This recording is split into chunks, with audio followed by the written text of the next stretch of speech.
Good day everyone! Today, I will be teaching you on how to solve problem using Poylas method. A problem. A local bakery sells muffin for 25 pesos each and cookies for 15 pesos each. On a Saturday morning, the bakery sold a total of 80 items, muffins plus cookies, and earned 1,620 in a total sales. How many muffins and how many cookies did the bakery sell that morning? Start to solve the problem. First step is understand the problem. Muffin price is 25 pesos each and the cookie price is 15 pesos each. Total items sold 80 is 80. Total sales revenue is 1,620.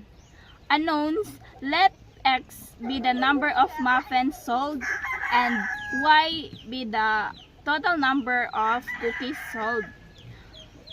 Our goal is to find the value of X and Y. Diverse a plan. Set up a system of linear equation based on the given information and solve using substitution or elimination. Number 1, equation for total items X plus Y equals 80.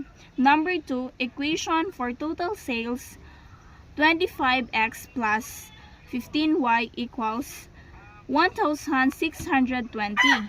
Use substitution. Solve X plus Y equals 80 for Y and then substitute into the second equation. Third step, carry out the plan. From total items equation, Y equals 80 minus X. Second, substitute Y equals 80 minus X into total sales equation.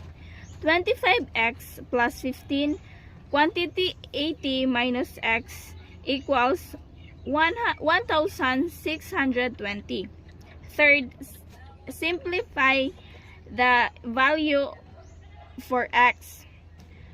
25X plus 1,200 minus 15X equals 1,620. 10X plus 1,200 equals 1,620. 10X equals 1,620 minus 1,200. 10X equals 420. X equals 42 total number of muffins. 4. Find out Y.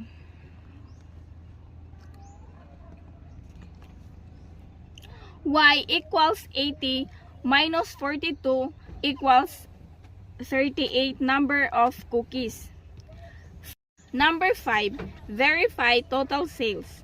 25 times 42 plus 15 times 38 equals 1,050 plus 570 equals 1,620. Fourth step, review the solution.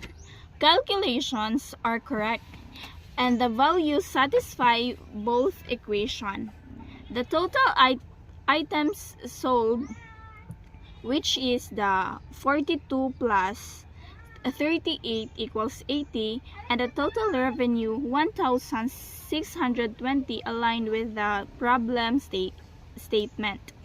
The final answer is the bakery sold 42 muffins and 38 cookies.